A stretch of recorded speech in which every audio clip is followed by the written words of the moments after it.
Do you want to sell more but hate feeling salesy?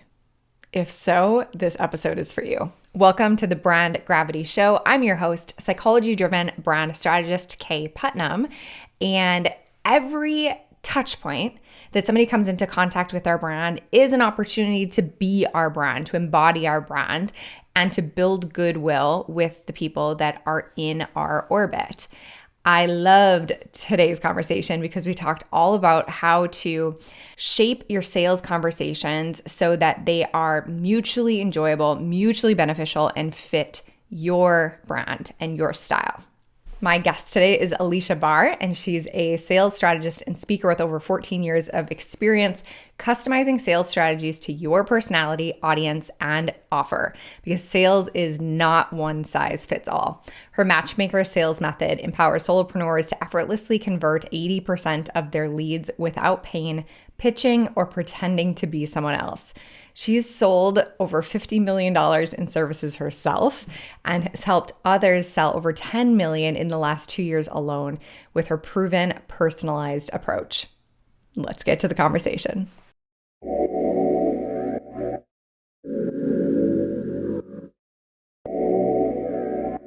Aleasha, thank you so much for being on the show today. We have a really important conversation ahead of us, all about the psychology around selling. And I want to start by asking you, I know that your podcast name is Selling is Not a Dirty Word. Where did that come from? And what is the alternative if selling is not a dirty word? I mean, we've all had that experience with a salesperson who was pushy and aggressive and awkward. And people are usually so worried about being that person that they go 180 in the opposite direction. And they feel like any conversation around money is them being pushy or aggressive, and that anybody who does sales is gross, and they're not a gross person, so they don't do sales. And just that there's a lot of emotions around there where people are just like, ugh. Yes. Yes. Yeah. So it doesn't need to be like that. And the reason that somebody was awkward and pushy is because they had bad sales training. Yeah. I feel like I've definitely dealt with a vacuum salesperson or like that kiosk person at the mall. And I have built pretty much my entire business to avoid feeling like that. What is the alternative? What does sales look like when you have better training and better ways about going about it? So I was selling media for like 10 years before I had my own marketing agency for a bit, and then did sales coaching in the last 5 years. So I was always naturally good at sales. And a lot of times I meet other people who are also naturally good at sales, and they're not able to explain what it is they do. They can't articulate it. You'll ask them like, how do you sell so much? And they're like, I don't really sell, is what they say. Like, okay, that's not help. I have no idea how to replicate what you're saying. So I have now put words to it, which I'm really excited about. And it's selling based on fit. You identify what makes somebody a good fit to work with you, and the questions that you ask and how you explain things and how you deal with objections, all of it comes from that centermost point of, is this a fit? Because then you're not selling at all. Like if somebody's not a fit, you let them know. So when people are naturally good at selling and they say, oh, I don't really sell, it's because they're letting someone know, okay, yeah, I actually don't think this is the right solution for you. I think you should go over here and these people can help you. And that goes so far with a prospect, and they end up referring people to you and stuff. And they go about the conversation in a way that's not just selling the dream and convincing. They're very upfront about what pitfalls there are and making sure that the person's okay with that and stuff like that. So the alternative is just focusing on what makes somebody a fit and what makes somebody not a fit. Ooh, this is powerful. And I feel like a lot of entrepreneurs, when they set out, they feel like, oh, I can help so many people. Like I could help this kind of person, this kind of person, this kind of person. How do you actually start to define what type of person is your best fit? when I'm talking about fit in the sales conversation, it's not so much about niche and it's not so much about like your ideal client avatar and that kind of a thing. It's more like, where does somebody need to be, or what do they have in place to be successful with you? So for example, a social media manager, you need to have assets that you can send them. You need to have images and videos. And if you don't, you're not going to get any results because they can't post anything. Or you need to be able to review the content that they put together at least a week ahead of time.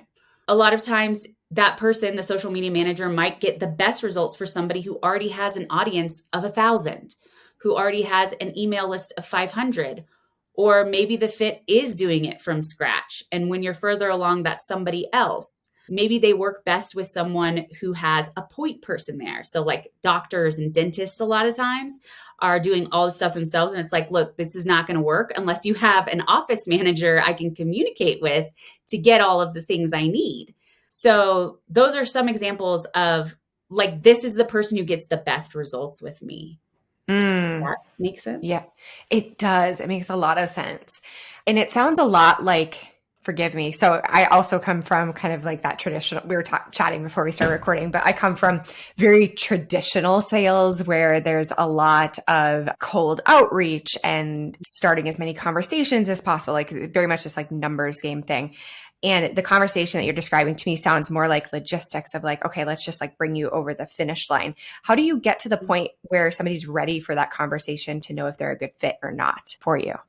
So cold outreach is a totally different thing. I had to do it in sales also, and I really hated it.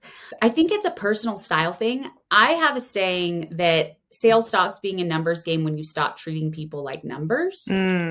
So my strategy was always to find a prospect that I was excited about for one reason or another. Like I was what you call an idea seller. So I would reach out to them and say like, I see you have an event coming up. There are some really cool contests we can do around that to get more engagement. And then, you know, we could film at the event so that it lasts even longer after it's over and whatever. And I would be very targeted in my approach, obviously like approach someone who seems that they probably have a budget also, but that authentic excitement about something that the person was doing opened doors for me so that we could have the conversation eventually. We just got excited about the same thing. I love that. Okay. Yeah. All sorts of aha moments are happening already, but let's bring this back to the entrepreneur for those of you who are who haven't had to go down that route of selling in that way. What's some of the advice that you feel like is outdated or ineffective that you think entrepreneurs hear a lot when it comes to selling? I would say the number one lie perpetuated in sales is that you have to do something uncomfortable hundreds of times before you will ever be good at it. It's not true. So the problem is that all of the sales training is one size fits all. So this worked for someone for sure. Maybe it worked for a lot of people, but to assume that that means it'll work for you is totally flawed logic. So it's kind of like your friend showing up in a really great outfit. She looks amazing in it. And assuming that that outfit would look amazing on you. You would never assume that. Even if it's like you have a different style and you can appreciate her style. You can say, oh, I love that on you. Could never wear it. So you can appreciate someone's sales style and say, that would not work for me. I see why it works for you, but it wouldn't work for me. So being able to like have that permission to say no to stuff that feels weird is so important. And knowing that if you have the right sales strategy, it literally works immediately. What? Tell me more. That's amazing. So that makes so much sense. I super appreciate the metaphor. I think a lot of the issue or the confusion around sales is that people, like you said, they feel like there's only one way to do it. We're going to get right back to the interview. For the next few seconds, I'm going to share with you my brand clarity collective and how it can help you grow your income and impact. If you're an entrepreneur who feels stuck or uncertain about what makes your brand stand out, then this is for you. The Brand Clarity Collective is a mastermind multiplied by mentorship. It's part online curriculum, part digital mastermind, and it's designed to help you get crystal clear brand clarity so you attract more perfect clients and grow your business. We have a thriving community of entrepreneurs who are all smart and driven. As a member of the collective, you get an all-access pass to all of my best branding courses, as well as access to our private community where you can connect with like-minded entrepreneurs and get feedback and support directly from me on our coaching calls. The Brand Clarity Collective is priced at just $297 per month, and after 6 months, you keep lifetime access to all of the courses. To learn more and to see if it's right for you, head over to my homepage at kayeputnam.com. There's a big section where you can click to learn more. I'll also include the link in the show notes wherever you are listening or watching. All right, let's get back. How do we explore different sales methods to find out which one does feel like it fits us really well? I would read books, listen to videos or whatever that they're saying, try to follow their content and see if what they're saying aligns with you. And the issue a lot of times is that, sales is a very male-dominated industry. And for some reason, they're using really outdated strategies that are based on manipulation of emotion. So tricking someone into buying from you. And that feels really weird for most people. Like, why do I need to focus on how exactly I'm wording this so that I can trick the other person into, like, if I get them to say yes enough times to random pointless questions, then they'll say yes at the end or something like that. And you don't have to trick anyone into buying from you. So I'm going to guess that most people will just not align with 95% of the sales strategies out there because they're so based on, being authoritative, making somebody feel small, having control of the call, emotionally manipulating somebody. And most people don't like doing that to someone else. It's uncomfortable. Yeah. And you are perfectly normal if you feel uncomfortable with those types of conversations because it is not natural. And what you're saying, and certainly what I'm hearing, is that when you do this in this like mutually beneficial way, just looking for the best fit for both you and them, it's beneficial for both parties. You're not like trying to take something from somebody. You're collaborating together on this mutually beneficial outcome, which should not be mind-blowing, but it is. It is for whatever reason. Like, I don't know why people act like that's what you have to do to be good at sales. And that's why so many people say they're bad at sales. What they mean is they're bad at manipulating people, which is a very good thing. Thank goodness. Yes, thank goodness. Oh my goodness. Okay. As an entrepreneur, where do you think that we get in our own way? So a lot of us are getting bad training. We mentioned that. How else do we get in our own way when it comes to finding that mutual fit with a potential client or customer? Yeah, I think people are desperately afraid of rejection. And it's really important to keep in mind that the person you're talking to does not want to reject you. They would be so happy if you were going to solve their problem, because then their problem would be solved and they could just move forward. When you think about, like, you actually are doing sales all the time. Sales is literally part of life.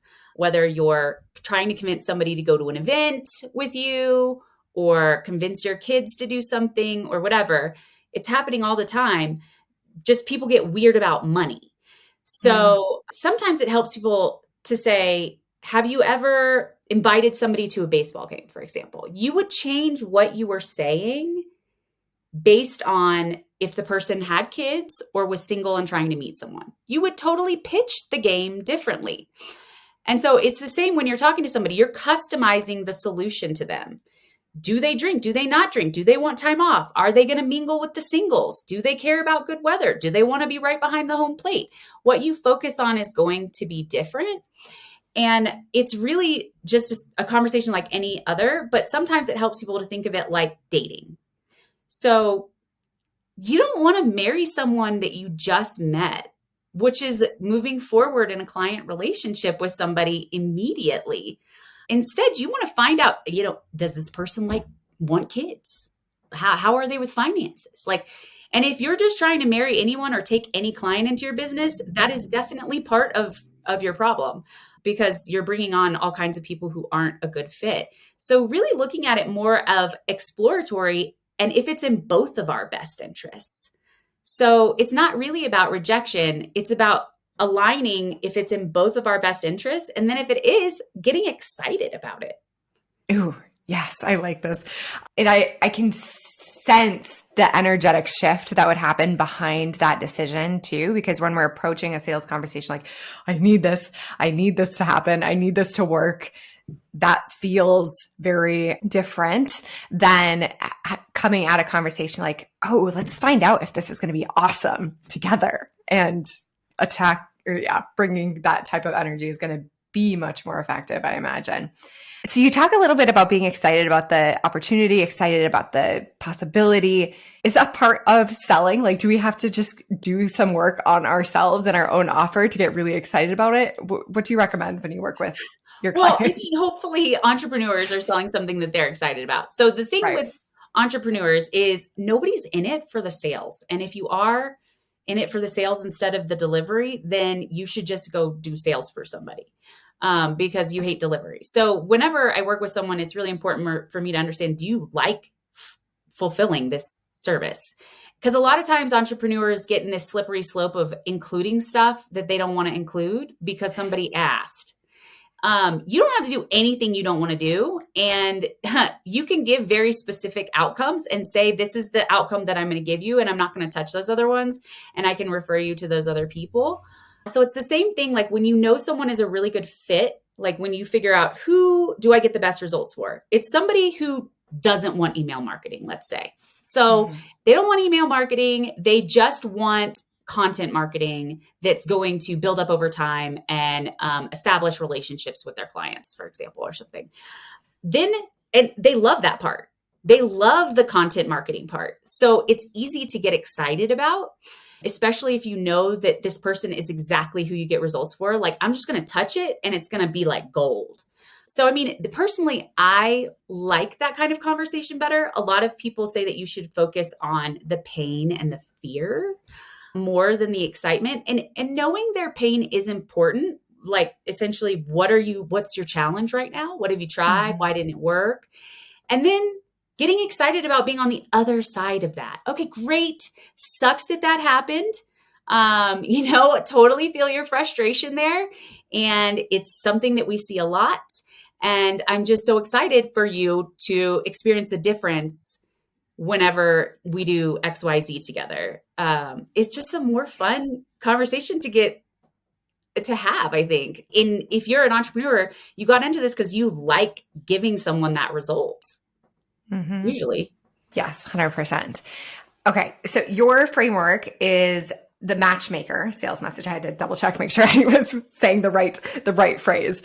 Can you explain the overarching or just the summary of what matchmaking sales is? I think you've already hinted at different pieces of it, but I'd love if you could kind of summarize it in a little package for us. Yeah. So matchmakers, it's like kind of old fashioned, right? But they take these two strangers and get them married for life based on them checking off certain criteria and interests. And I realize it's very similar actually to a sales conversation, because a business and an ideal client can go from strangers to, exchanging hundreds, thousands, sometimes hundreds of thousands of dollars based on that conversation. So the same thing that makes a matchmaker successful in getting two people in a lifelong happy relationship is the same method or approach you would look at for a sales conversation. So talking about your best fit and then reverse engineering the strategy from there. So for example, I have a client who helps med spas. They're usually with injectables and lasers. So if they're doing injectables and lasers, they're often having these one-off a la carte situations. They have an issue with repeat clients. They don't have big packages that they can sell, and they're depending on discounts as a way to get people in. So she creates this signature process for them, which is just, you're going to have the exclusive youthful regeneration formula, which is you come in every month for 6 months.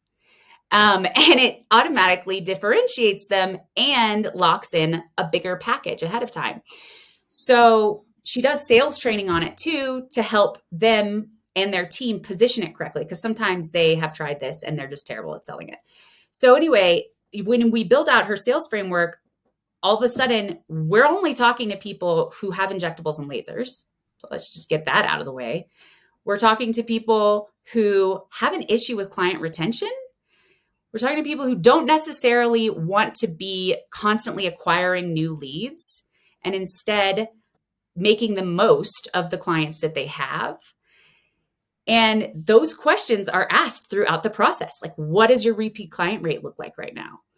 Do you feel like you're dealing with a lot of price shopping clients? Or like that's an annoying thing. And she's able to naturally talk about how she solves that and also empathize with how frustrating that whole thing is.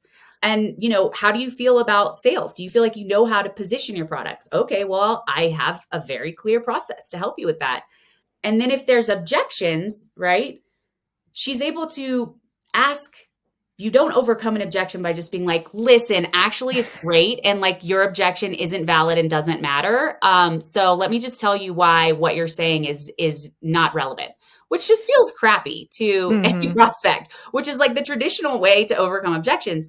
So instead, it's like, okay, help me. Let's say, for example, that the person's like, well, this is only focusing on repeat clients and not new clients. She can say, well, help me understand. Are you trying to be more profitable? Or are you going for like a volume play here? So it's coming from that fit frame. If they're not trying to be more profitable, then they're not a fit. And that's okay. So it applies to the whole conversation, if that makes sense.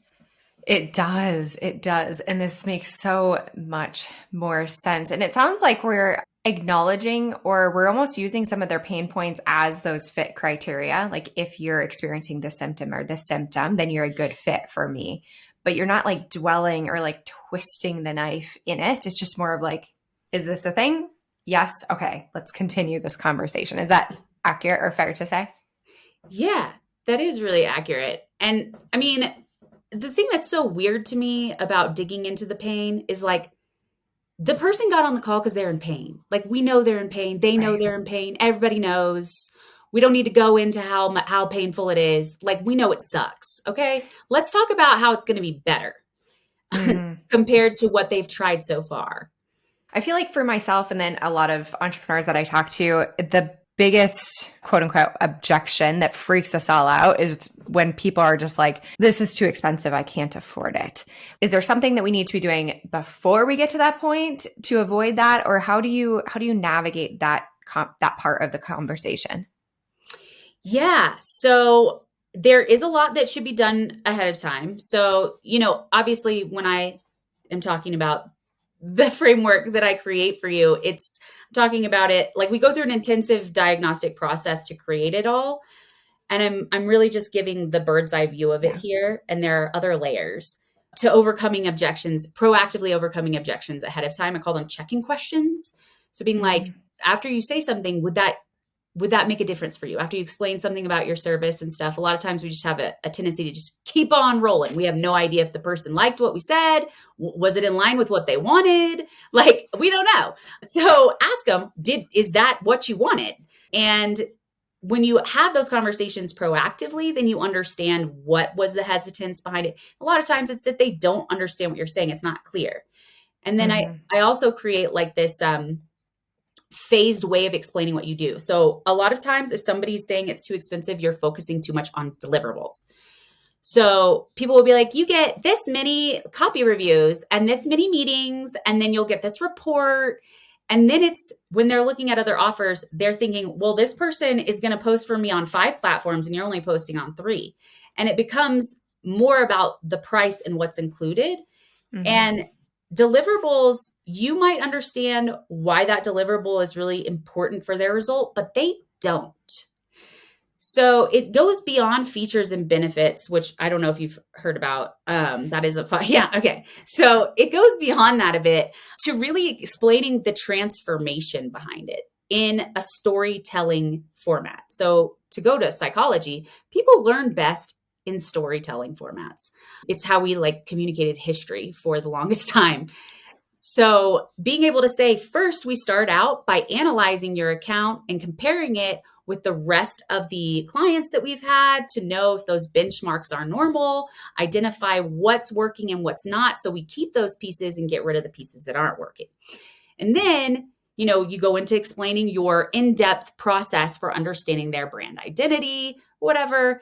And ultimately, to wrap it all up, we test a bunch of things so that by the end of 6 months, you have the perfect brand attracting your perfect client and blah, blah, blah. So focusing more on that transformation and the expertise that you bring to it. And it's not about how many meetings you have. It's not about a monthly report. It's about what you're able to uncover in that meeting that they can't do themselves, and what you're able to point out in that report that they don't know how to read, and how you can apply that to make them successful moving forward. So a lot of times it's that you're not communicating those things. But if you are communicating all of those things and they still say it's expensive at the end, then it's really helpful to say expensive compared to what? Because you have no idea what their context is, their frame of context. And almost always they are not comparing apples to apples. They're comparing it to like a Udemy course or someone on Fiverr or whatever. And so you can sit there and say, okay, well, my process offers this many extra touch points and support throughout. Does that make a difference for you? Because if it doesn't, then it's not a fit. And it is too expensive for you because you don't care about that stuff. But if you do, that's why, because there's a lot more value in it. So you're not comparing apples to apples. I love listening to people like you because it flows from, like, you're so practiced. It's so clear. And I think a lot of entrepreneurs get stuck for that reason that you mentioned right in the beginning. It's like, ooh, I am not a salesperson. I don't want to do this. I don't want to practice. How does somebody get from that like place of paralysis or just like not identifying as a salesperson and therefore not making any sales to getting more comfortable? What does that look like? Yeah. I mean, I think so much of it is having the right strategy for you that you're not going to feel weird delivering, and focusing on being genuinely curious. Like you were saying, like shifting that frame for the call. Like, I'm going to find out about this person's situation and what's going on and what they tried and what's wrong with it. Like really get in your place of expertise where you thrive. Because if you feel weird at sales, I'm guessing you don't feel weird once you're in the client relationship. Right. So kind of think of it in a similar way. Like if I was already working with this person, what would I be digging into and what questions would I be asking? And so it's not really about selling someone. It's about, can I get this client a result? Yes. Where can they find more about you and this process and everything that's possible when they shift this mindset around sales? I have a sales audit meeting where I'm trying to come up with a different name, maybe like supersize your sales meeting. Anyway, I know audits don't sound great, but I'll be able to look at whatever you're doing now and pretty much immediately identify what the issue is and the gaps, and be able to talk that through with you so that you can go and take that into your next sales conversation. Or obviously, if it seems like you would want me to create a sales framework for your personality and service and audience, then we can talk about what that looks like too. And I know that you have some incredible stats. Do you have any personal anecdotes from either yourself or one of your clients about how this transformed their life or their business? Yeah, I do. One of my favorite clients, Katie, she was a social media manager who was trying to go into kind of like coaching because she couldn't take on any more clients. But nobody wants a social media coach. But what she does is she helps you get inbound leads with just an hour a week spent on social. So we shifted that message and also shifted how she communicated value. She was one of those people who was like, oh my God, don't watch my sales call. I'm cringing. I'm hiding. I'm turning pink. Like I'm sweating just thinking about sales. And she closes every single person that she talks to now. It is absolutely easy for her. She's confident in the value she brings to the table. She knows how to explain what she's doing that's different. And she knows when to tell someone no if they don't see that value. I love it. I love it so much. And as kind of like two final questions. So we'll link to that, the audit below in the show notes. If you are interested, I highly recommend that people take you up on that. It sounds incredible. But what would you recommend that somebody, whether they're new to sales or wherever they're at in their sales journey, what's one thing that they could do to improve their sales process?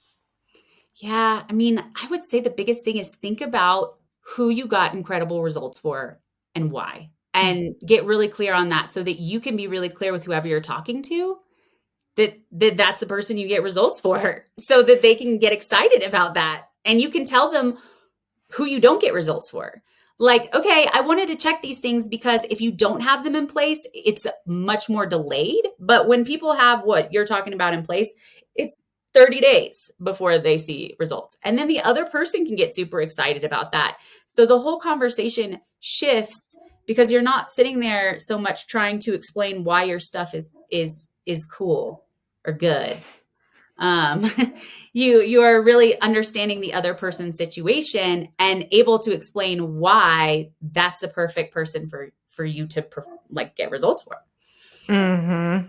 Yeah. And what a gift too, especially if you're like a service provider, for example. I'm sure we've all had that experience where we had a client that we took on, but it just wasn't a great fit, and how angsty and challenging that situation can be. And if you can avoid that situation in the future by being more deliberate and more intentional about who you want to work with, it's just wins all around. So I love the way that you frame this. I love that shift in perspective of finding the right fit. That is so freaking powerful. Thank you so much for sharing that powerful shift.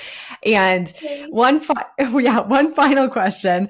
My humans, they love to learn. So I always love to ask people, what's your favorite strategy for learning something new?